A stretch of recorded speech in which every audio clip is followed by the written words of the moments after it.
I keep thinking you'll come on back to me.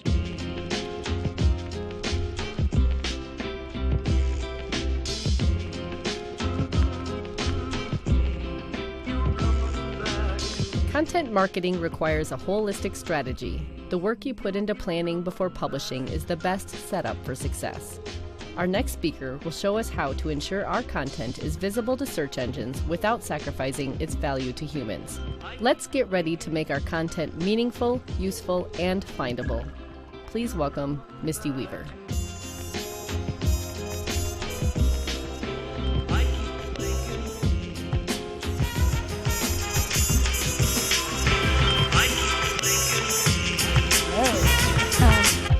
One of the things I had to do was change the order of those words. It's not a prerequisite today, for instance, that you've seen the movie Field of Dreams with Kevin Costner, but it does help. It also helps for you to know that so far I have found it has no application to my job, and that's what we're going to talk about today. We're going to talk about content and how do we make it useful, and then findable, and then meaningful, with a lot of focus on findable and a lot of focus on search, because this is where we're going to end up, with something pretty crazy that hopefully none of you in the back row can read, because we're going to break it apart into little pieces, but I like to start where we're going to end. It's how these things work together. So content strategy, search engine optimization, content marketing. Three things that are really powerful, but are often treated as silos. They're often things that work alone. That might even be things that are happening outside of your organization. Perhaps you're hiring an agency. I work at an SEO agency, for example. And still, at the same time, we found we can't really do SEO without content strategy and thinking about content marketing. And it's up to you to decide which of these Legos fits each one. That's a personal choice. I also had to add this slide because if you talk to Megan or I for a long time, you'll kind of notice we have a lot in common. I teach content strategy at the University of Washington, the UW. We had to change our name. We couldn't use the whole W. So there I studied library science, and I worked in higher education for 12 years in 3 organizations, first in higher ed itself, and then 2 nonprofit organizations supporting higher ed. So I worked with the same topic, in the same field, and with the same people for 12 years. And then, 2 years ago, decided to go into marketing, go into a search agency, and really try to fit about the same amount of people and the same amount of workload into 2 years that I had done in the previous 12. I'll call that accelerated learning. And a lot of those horror stories are the things I'm going to talk about today. My job has been the same, I feel, most of my career, which is great. Here's what we do. We need to get the message out about it, grabbing some subject matter experts, getting them to make content, deciding what those deadlines are, what channels they were going to go on, how it was going to be transformed and formatted for each of those things, and getting it done. And this would be how most people would describe me. This is a gift from a coworker for this.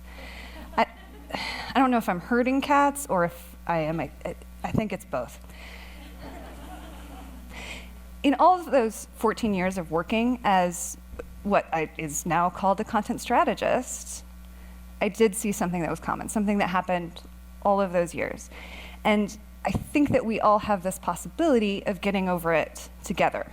And for me, the thing that kept happening no matter what was this idea that I call Field of Dreams theory, meaning that all you have to do is build it.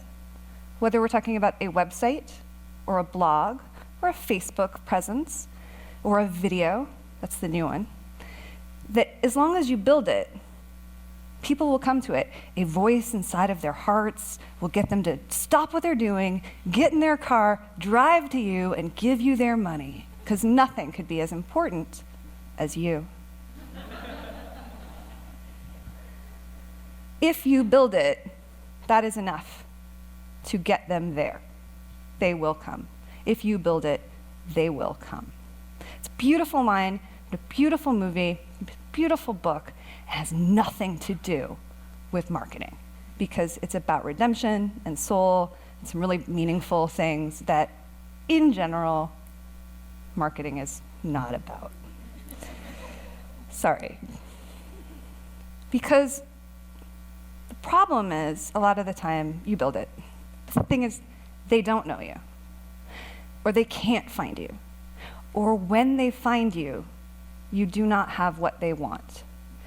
And then you will be all alone in your field of dreams. So when I talk about these three things and how they can work together, I really like to start by identifying what the problem is. So we're going to talk a little bit about the problem. What is the situation? Why do we see it as a problem? Is it actually a problem? Well, what are the symptoms of that thing? And if so, we decide it is a problem, how are we going to treat it? So in a lot of marketing, we talk about it as if it were a scientific experiment. We get very interested in the metrics and analytics, and I love those things too. But in the beginning, I would prefer to think about things as a diagnosis and a treatment plan. I am going to figure out what's wrong, and I am going to help you get over it. That will allow me to do things about accuracy over expediency. It's the right thing to do at the right moment.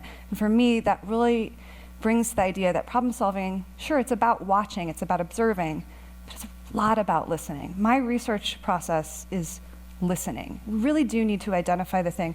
And the field of dreams theory, and where I think that comes from, is we see so many messages about how all of these things will get you what you want fast, fast, fast, fast, fast. And you'll get hundreds of those. If I open my inbox or my Twitter feed, I will get 300 messages about these 10 tricks I must use to get traffic to my website. And none of them are actually probably going to work for me. They may have worked for one person one time, but that doesn't mean they're going to work in my context. So I really think that my job is to listen long enough to figure out which of those things might actually work for the client that I'm working with. So out of the 300 choices that they have, what are the top 10 things they can do first so that they have an actual shot at getting people to come? So the first thing they think comes from, why do we have this myth? You should build it, your website, your blog, your video series. It's because it's totally cool to talk about yourself. Everybody is interested. Everybody wants to know, what's going on with you? Tell me about your corporate culture. What's the history of your organization? What is your CEO's favorite TV show?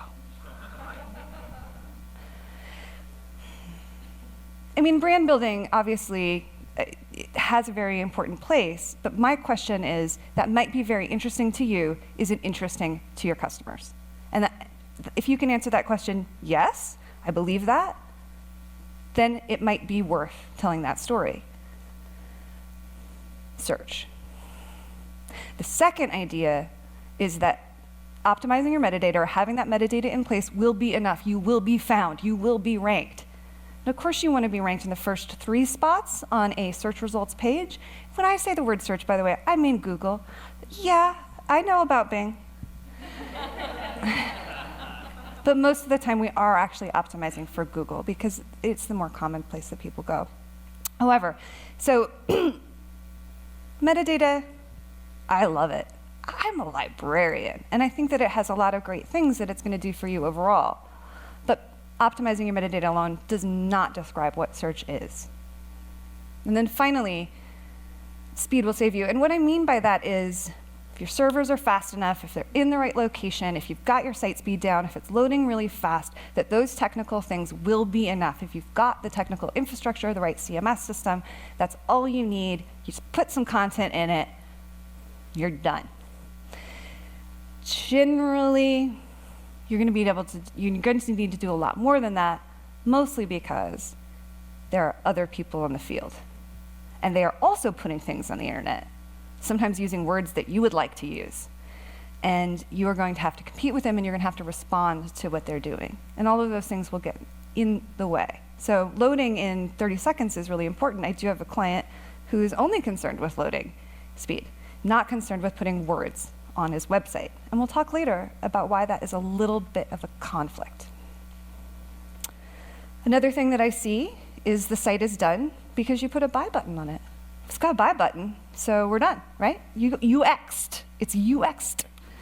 And that kind of idea, again, that every customer is just sitting there at their keyboard, ready to see you, ready to meet you, just pressing that button. You don't really need to do anything to persuade them. They've come to your website. They're clearly ready to buy.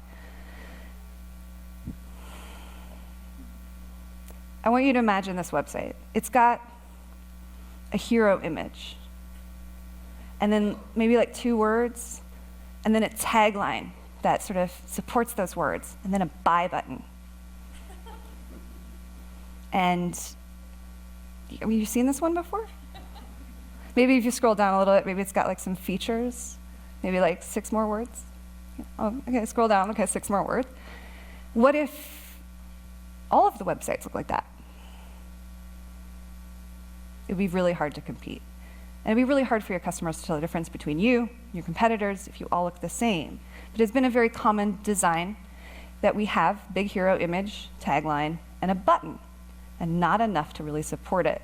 What I don't want to tell you that you need more words. You don't need more words. The problem is you're not really telling people why they should do something. That's what we have to do. That's what it really means to be useful. What I think is happening is people do get really excited about content marketing. They get really excited about SEO. Has anyone met anyone who gets excited about content strategy? Because I would like to, thank you. I would like to meet that client. They get really excited about trying these things, and they do try it, and they fail. They don't work out, and then they don't want to do it again. The whole thing is busted. And then they tell their friends who are also CEOs that that whole thing is busted. And that becomes difficult for all of us. And there could be a lot of reasons why it didn't work out. It might be that it wasn't fully funded, or it wasn't fully supported, and there wasn't really buy-in, or it wasn't really articulated how it was going to work, or it got launched before it was ready. That's a very common one. But I also like to think that the research wasn't done, that you didn't think about what people actually needed before it went out. And when it comes to research, I think that you should research 3 times, cut once. And that's what I think. Even if you have to do your research undercover, which is a lot of what I do. I call it guerrilla or undercover, meaning I don't necessarily have approval, I don't necessarily have budget, I don't necessarily have a lot of time, but I am going to talk to some actual customers who might actually use the thing that I am trying to make content about. And that is where you can really make a difference. Because most of the clients that come to me want this. They want the tricks. They want to see that what they're doing can be done fast, can be done cheap, and it is going to get them the results that they want today, not tomorrow. SEO kind of has a bad name. I don't know if anyone of you guys have heard like the SEOs. It's got a bad reputation. It's coming back, but that is because there were a lot of nasty tricks that people could use in SEO, and Google has done a lot to try to correct that. But over that same amount of time, we have also seen an increased amount of information on the internet, or increasing amount of content on the internet, which makes it even harder for quick wins or quick fixes to give us really big benefits. So we really want to move people towards a place where there's less risk involved with using a content marketing strategy. There's more chance of them getting a reward. And this is because if you want to do search, if you want to do content marketing, you will have to make an investment. You will have to put time in, you will have to put money in, you will have to put people into this situation, and you will have to make that investment. So the thing is, you go back to what were those top 10 ideas that were really going to help this client get the furthest. That's going to help them get the most reward, especially if they've been burned by a bad experience in the past. So these 3 things. How do we balance content that is useful with content that is findable and content that is meaningful? Well, I think content strategy is useful. Content strategy for me is about finding out, what does this business do? What are its goals? Who's the audience we're trying to reach? What do they need? And then balancing that, of course, with our actual resources. What's our time? What's our money? What's our budget? What are our expectations? What can we do here? And I like to explain what I think content strategy is, because a lot of people have different definitions. And they mean different things to people. And most of my clients don't know what it is when they come in.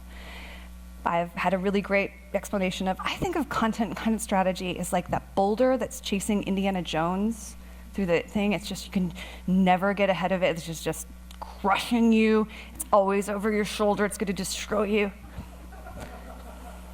To which I said, well, that might feel like what content publishing can feel like. I look at content strategy as the thing that's going to get you behind that boulder, and then that boulder crushes your competitors. So that's why content strategy is useful. So it's always important to think beyond those two words and how they go together and really find out what's the meaning here. What are we trying to do together? This is the definition that I like to use most of the time.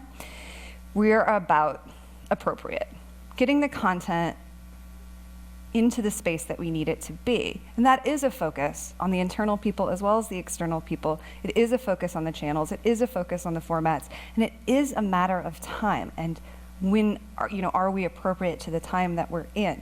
So my version of content strategy is, what research do I need to do to get this down, write it down, and let us move on? This is the simplest way that I look at content strategy and what it can get you, right? So you know what your business goals are.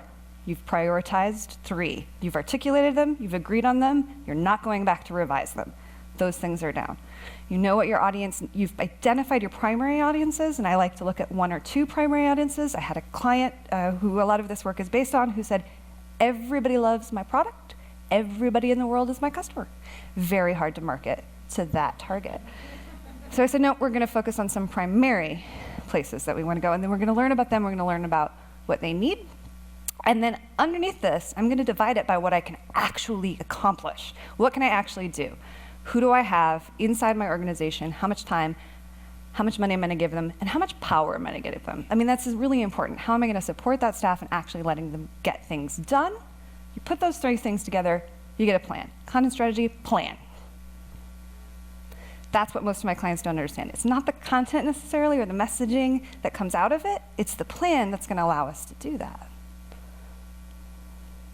So useful and functional can be really different. Like I said, you do have to do all of this research, especially audience research, and a little bit different from what some other UX people consider to be audience research. In my case, I would say useful is the information that they need in order to move forward. Functional means you can actually get the thing done. Those 2 things have to come together, meaning content is also about information architecture. It's also about user experience. It's also related to your interaction design, your visual design, as well as development. All of those things are going to have to come together in order to make a useful and functional experience. And that's why I think it's really the basis. When you ask yourself, is this content that I'm creating useful, you'll generally know it because you have the information that someone needs in order to make a decision and then take action. That information is really critical. It really, for me, kind of probably started out with events, where I was looking at event websites, and because of the CMS system that we were in, I did a lot of nonprofit work. Maybe we couldn't show the date. Maybe we couldn't show the price. Maybe we couldn't show what time it started. Maybe we couldn't show what age, like if it was over 21. Those things are very important to the people who want to make a decision. So that's what I mean by have that right information and have it in that order. And then you'll know it's useful. So when you're looking to make that content, can you help someone make a decision with it? That's useful content. So I would say that you'll know it because it informs.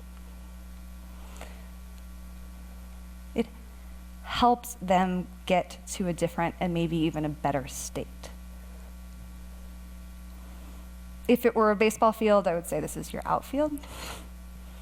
And in this space, yeah, I've made a lot of room for it.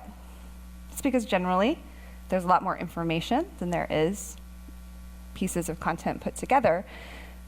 But for me, the point is, when you're making useful content, you really do need to cover the field, which may be multiple channels of places that you're going to place that content, as well as making sure that those are connected and connectable. So if we're in a multi-channel environment, we do, of course, want our social media to speak to our website. We want them to have the same voice. We also want our employees and our face-to-face experiences to use the same voice and same words when we're speaking.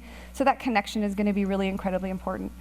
This is content that we might see as product descriptions. It might be blog posts. It might be that event registration or those event pages. It might be social media posts. It might be print.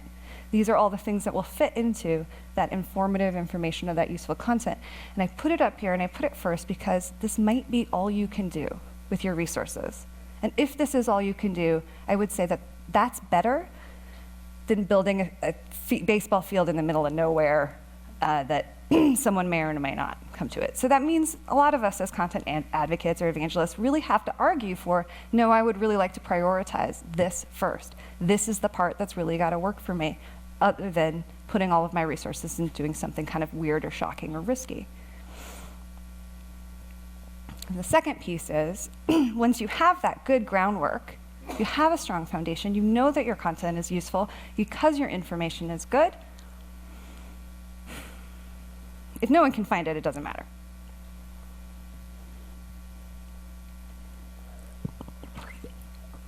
So for example, a nonprofit that I'm working with right now, who I truly, genuinely love and we'll bring up, decided to use a CMS system that is dynamically generated JavaScript, that is all basically one page, and it doesn't work for Google. It does not rank, it does not get indexed. If you want to find them, you have to put in a specific 3 words in a certain combination and order. So I had to have a very big heart-to-heart with them about, do you want to be found in search engines? How does this impact your business goals? Is this going to make a difference to you? Or do you not care? My husband builds websites all the time that have no words on them. They're just videos and then a link, one link. I think he does it really to annoy me because then he asks my opinion.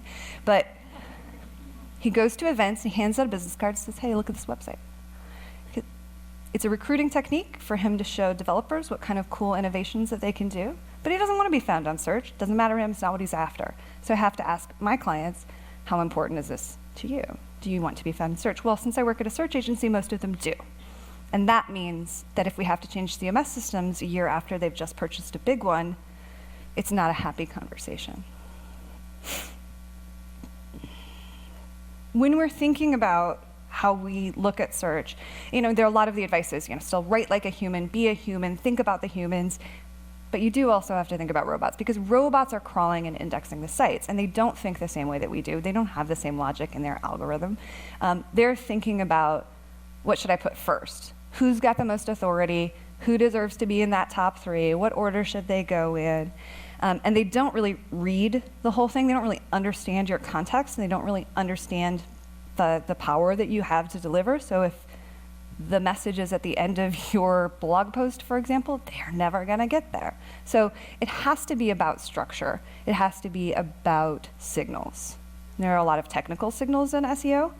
You think about optimizing your website so that these bots can find it. They want to crawl it, see all that you got, and then they want to index it and put it into their archive and say, hey world, these are all the things that we have on this keyword or this question. Some of those technical things that I think about, is your site speed, your server infrastructure, physical location of your servers can actually return a lot of investment on that. You can get some quick wins with that on a really great site, but you're also going to optimize your metadata so that all of these technical pieces are in place. If you have great, informative, useful content, there's no reason not to follow these rules to make it more likely to be found. This is a quote from Rachel Levinger. The thing is, I have worked with a lot of SEOs who, were given a few things that we should do. Title tags, I'm going to go through a few of them. Title tags might be one of them. So we get the good title tags on the pages, and that's the #1 indicator to Google about what this site is about. But I have them say, but SEO can't be about title tags. So if you're working with an agency who all they do is sort of optimize these pieces of metadata, then you're probably not working with an agency who's going to tell you whether or not that content was worth being found. Meta descriptions, those are another place that's really critical. I've had meta descriptions described. So you get a meta description right after you see the thing. You can write a lovely little post about what the thing is. You can invite people to learn more about what you are and who you do, give them a description of it. I've heard it said it's a handshake. It's like the first time you meet someone. That meta description is like making eye contact. It's, hi, this is who I am. This is how they remember you. It's how you invite them inside of your organization. So again, we like to see these in real language. We like to see these accurate and descriptive. And if you don't fill this in, it will just take the top content that you have on the top of your page, and it will put that in there. So this is an opportunity for you to make things more findable, but also for you to make that impression with users if they see you in the search results.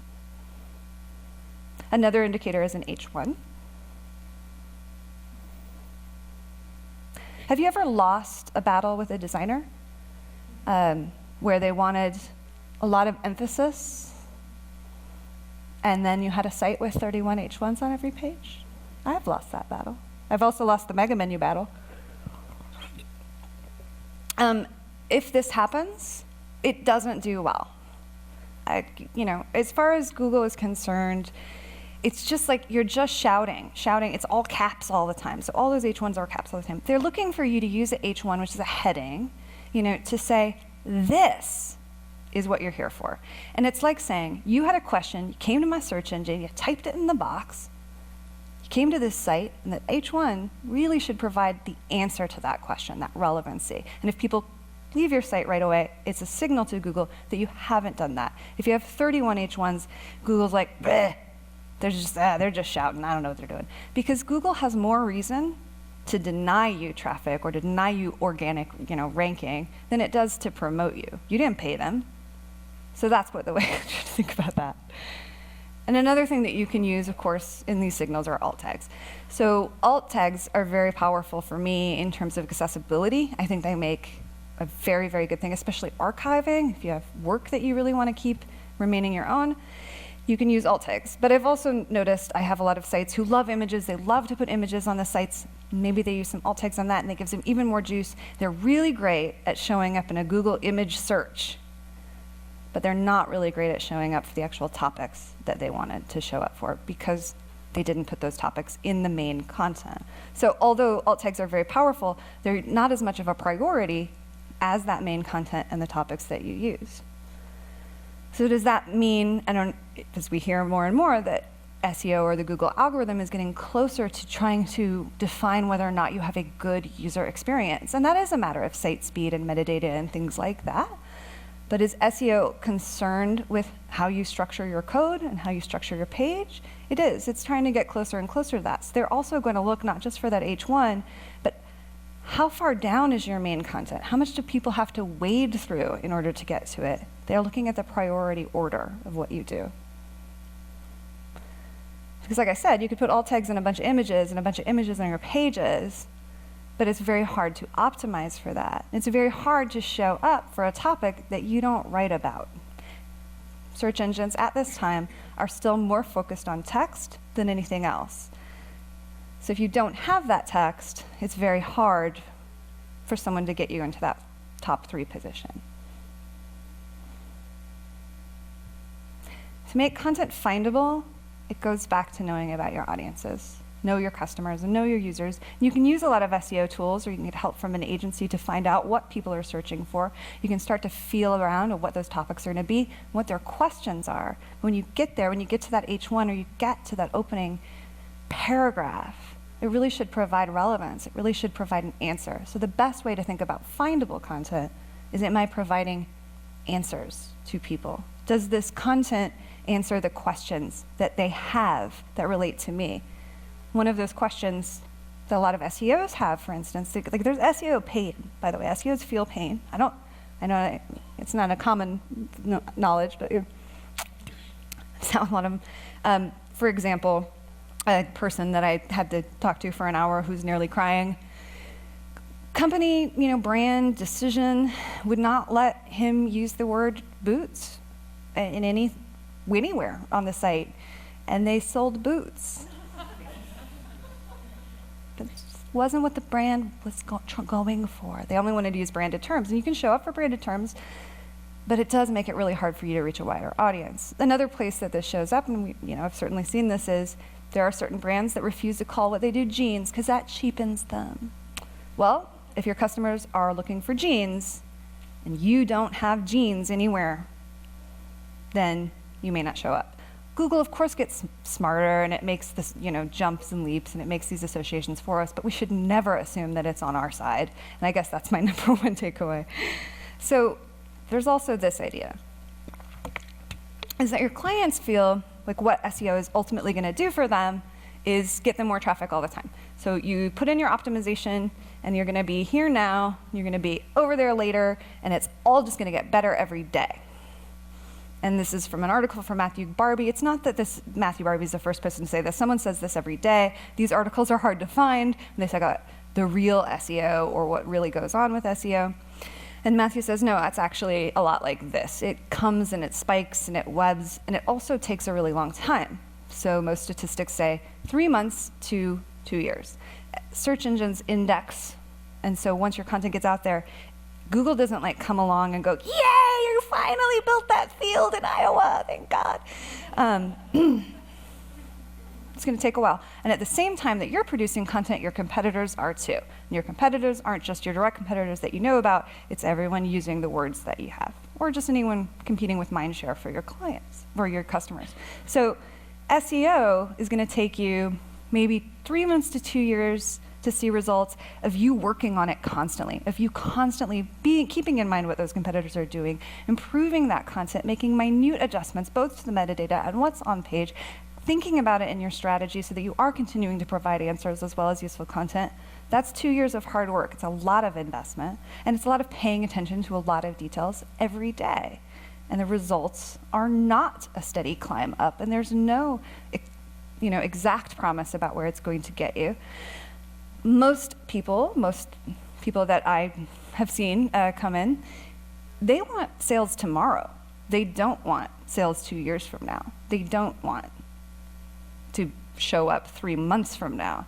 So the problem is if you don't, if you need results within a day or a week or a month, SEO is not the thing that will get you that. But it is a good long-term strategy for you to have as part of your business.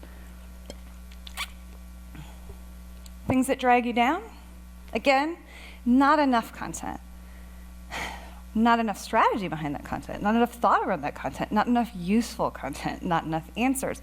So for me, it goes, I work with a team of social media, PPC, analytics, trying to make sure I don't miss anybody, creative as well, who come to me all the time when they get the project and they go, Misty, they don't have a content strategy. I don't know what they're doing with content. I don't know what they're gonna publish next week. I don't know what they're publishing next year. I don't know what's going on. I cannot do my job. I can't run great social media campaigns. I can't run great PPC ads. I can't figure out how to build their site because they don't have a content strategy. So I become emergency content strategists and I try to guess what they're probably gonna do by talking to them so that the rest of the team can fill that out. So it's important to always know, marketers have to have something to market. There has to be an original piece of storytelling that they can then promote in those pieces. Magicians do tricks, marketers are not magicians. We help people find your content. So there has to be enough there for us to optimize it. Another quick one, it's too thin. Panda was part of an algorithm update for Google, and it's now regular and it gets indexed all the time. But it basically said, if you don't have enough words, or if I feel like this page is just a thing for people to click on to get to the next page they really wanted to go to, then I don't like you. You have thin content. And what I'm saying here is you generally do need to have enough text or enough reason or enough value for someone to stay on your page in order for you not to get a penalty, which is one of the things that happens in the Panda algorithm, or for you to rank. You also want to develop topical authority. Topical authority is the new keywords, meaning it's not enough to just have a term that you really like and use it 31 times. You generally want to talk about a topic repeatedly over time. So you want to publish in a connected way that shows that you really care about this thing. For example, if your topic, is it hands or is it hands on a clock? You really need to be consistent, you need to be clear, and you need to do it on a consistent basis in order to develop topical authority. You could also have too much. You never want to create content for content's sake. And yeah, I do think that search engines are getting more attuned to this. There are limits to crawls. I certainly have seen sites that are 1 million pages or 500,000 pages. That gets to be a little too much, and Google says, I'm tired. I'm not gonna do it. So having less content not only helps you with governance, because then you can keep it up to date, but it is going to be something I believe helps. And the more a page has been seen, the more possibility it has of ranking. So it's not about having more content now, it's about having better content that more people visit and stay on the site and feel is relevant and provides the answers that they're looking for. So when you look at that as well, too much content might be out of date, out of old pieces tend to get people to click right out of them, inaccurate, and also crap. Don't put up crap content because basically the signals to Google will be people open it, people leave it. There are also things like link building. So who links to your site and how important and cool and wonderful and real are they? This is a thing that still needs to happen. What I have found is a lot of people are trying to save money, a lot of companies are trying to save money, so they don't have PR anymore, and they're not doing any relationship building, either with your customers or with influencers or the people that could really give their authority to domains. Without that original stuff, it's pretty hard to get links in a natural way. I don't know if any of you guys get emails, hi, I made this infographic, can you put it on your site? Or, hi, we're friends, let's share each other's blog posts. But I'm like, well, I don't work in like air conditioning though, so I don't think that my network is gonna help you. It could be a thing. I was a marketer at a very small theater for a really long time. We did a play about cancer and taking care of people who have cancer, and we had free shows. Do you know how hard it is to give away tickets to free shows? Excessively hard. So it took an incredible amount of relationship building, even when you have a product that is good and that is free. So those relationships still matter, and traditional means of building those relationships still matter. You can't just have SEO come in the end with its magic tricks. So to kind of give you an example of answers, this is Shelley Bowen's site. She recently did a redesign, and I really like what she did with her blog. She made all the blog post titles in the form of questions. These are questions that people gave her. Her blog posts answer them. It's very, very obvious kind of example. But if we're talking about how to refresh something, how to refresh old blog posts, how to keep them alive, this is a really great way to do it. So this is blatant. These are the questions people have about content strategy. She's providing the answers, but there might be places like this for you. So when I'm looking through clients' blog posts, I have 3,000 blog posts, how are we gonna deal with that? I might look for, well, do any of these answer questions that people have and create that sort of resource for them?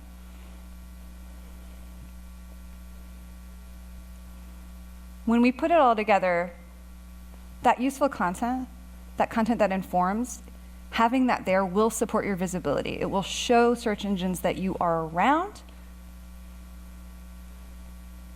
That answer content, that's your relevancy. And when you're relevant, people will feel that you're more trustworthy. It enhances your credibility. And finally, when you really do something special, you teach. You have content that actually delivers knowledge to people.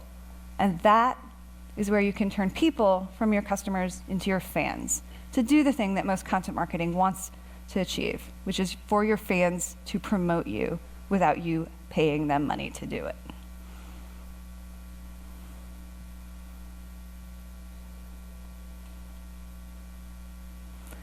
Because meaning is differential.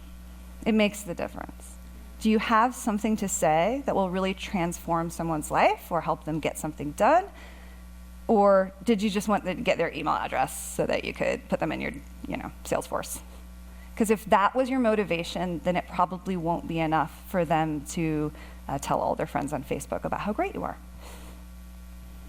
You have to really consider, what is it about your organization that makes you meaningful? What can you give people that will change their lives or make it a little bit better for a moment?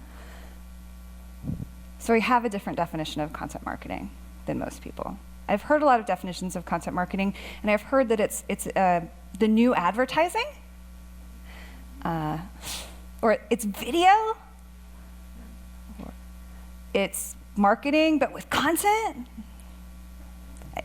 I actually believe when we talk about content marketing and how it makes a difference, it is value. It is actually saying, I am going to give you this knowledge, I'm going to teach you this thing, I'm going to give you this bonus, this extra, this piece of value that to add to your life, and that is going to market my product for me. In order to get that done, you're really going to need a team to put things together. You're going to need that research, and you're going to need to nurture it.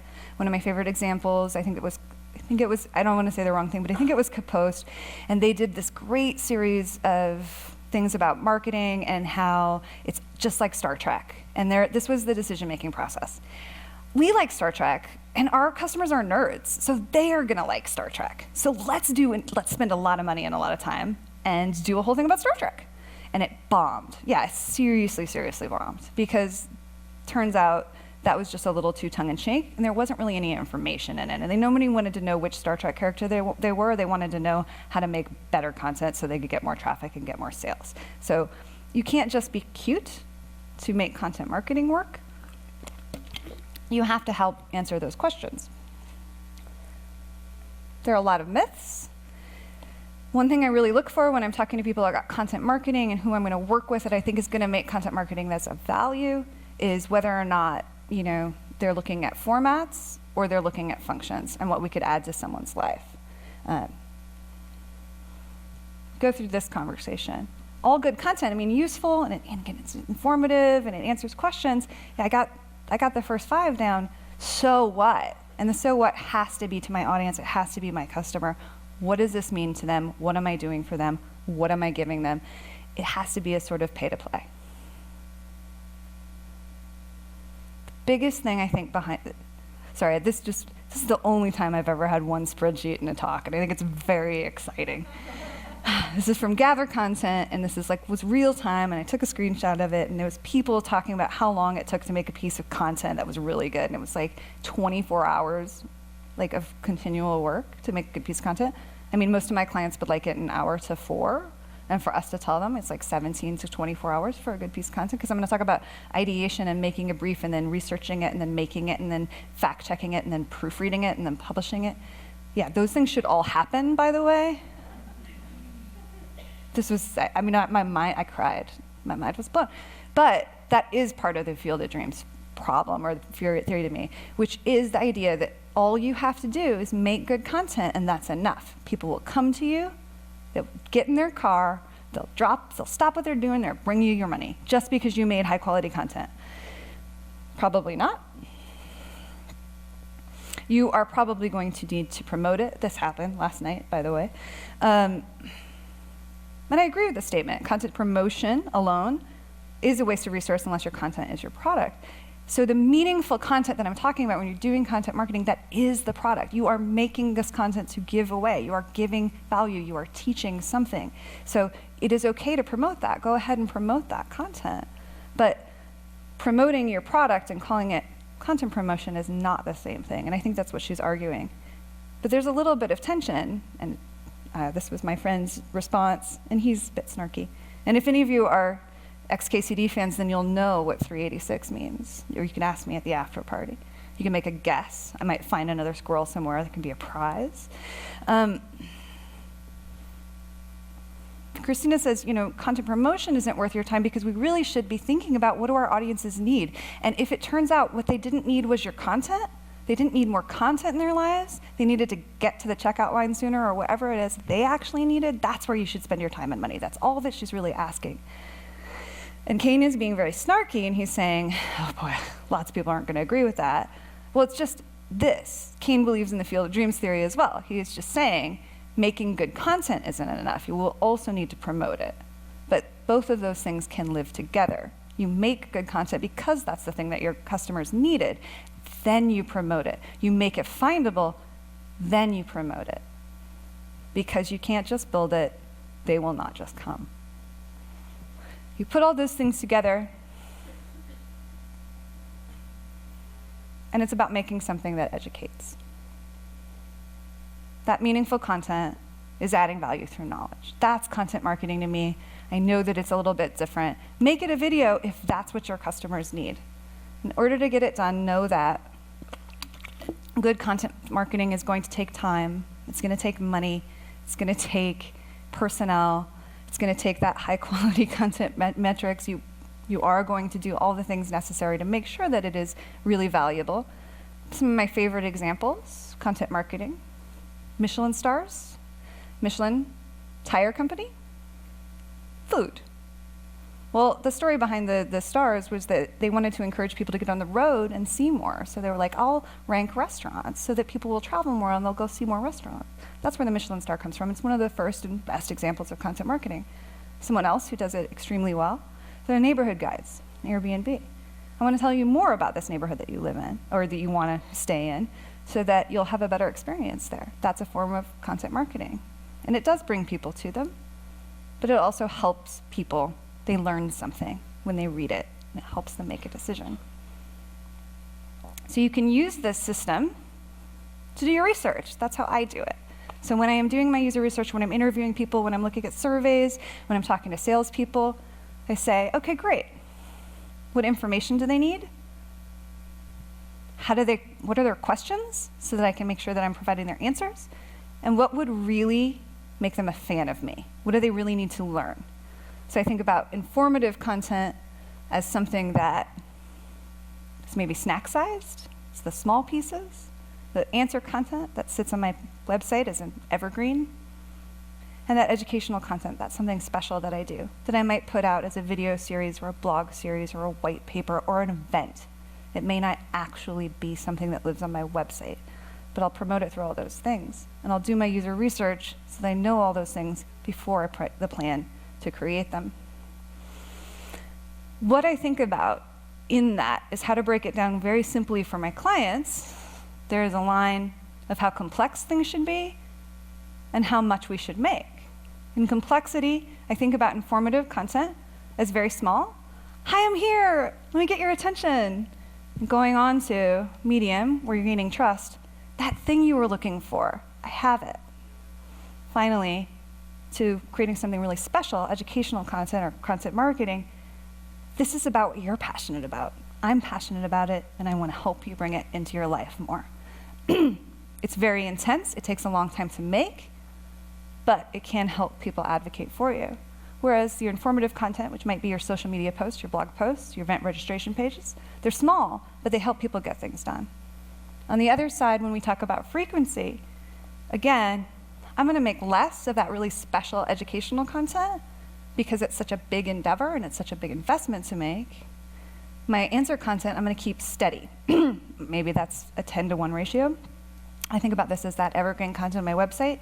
I'm not just going to make it, though. I'm going to maintain it. And that's what I mean by steady. I'm going to keep sure it's up to date, it's accurate, and the links all work. And then finally, my informative content, yeah, I'll probably make a lot of it because I'll make 5 tweets about a certain blog post that I wrote. And that's an example of that. But if I make one really great piece of content marketing, I make 10 great answer pages, I make 100 posts. And it all ends up kind of looking like this. For me, if you can get that core down and figure out what it is to take one thing, one idea, one really great piece of content marketing, the informative pieces that you need above it, you get strong at building that core, you get your team to be able to do it, then you can start expanding, maybe to doing 3, maybe to being able to handle 6 great pieces of content marketing, either at a time or in a year, using that same system. And that everyone within that system can work together. So I always say, start with 1. What's our meaningful content? Maybe that's our theme. Okay, great. How are they gonna build those answering pages about it? Then make sure that it's optimized for search. And then how will I build information around it? So it's sort of flip the scale. Choose your theme. Make your great evergreen pages that you're gonna keep up to date. And then promote it. Give people signposts so they can find it. And if you want to know what good promote, just remember Christina and just let her guide you through that. So if I were going to get over the Field of Dreams, I'm going to say, let's forget about Kevin Costner for a minute. You guys probably forgot about Kevin Costner for like 10 years, but he was on the cover of USA Today. I saw that in the airport. I don't think the Field of Dreams really gets anyone forward. I think it's a lot more like this. It's as if you're saying, I'm going to make this content, I'm going to build this website, I'm going to do this thing on Facebook. It's as if you were saying, I'm going to try to get all the cats that live in my neighborhood to come and hang out in my backyard because they're cute. And that just really doesn't work out. Because they're not your cats, and they're cats. I mean, that's the other problem. If we treated our customers more like we think about cats, we would have a much more realistic relationship with them, and we would understand a lot more about how hard it is to get their love and attention. So in conclusion, engagement is hard. The internet's so full. It's very, very hard for search alone to help you get noticed. You're going to make sure that you're useful first. Then you're going to make sure that you're findable. And if you're good at doing those things, I think you should take the extra step and make something that's meaningful as well. But start with those basics. because your audience is not dropping everything, getting into their car, and coming to Iowa. They may visit you if you put out some sashimi. For everybody here, I would just say find your own ratio. That's my model. That's how I explain it. That's how I get the work done. That's how I help teams realize the production that they've been having problems with, but you might have your own. You might have your own, what I call my baby Death Star, for example. But if you are ready for content marketing, if you are ready to bring value and really add something into people's lives, maybe this will happen.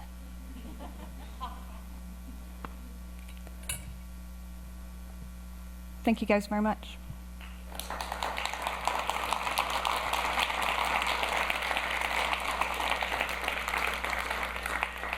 And we have 12 seconds, so I'm just going to say, after the party, you could ask me about Neko Atsumi tips. If anybody needs anything, Megan with the weightlifting, me, cats. Thank you, guys.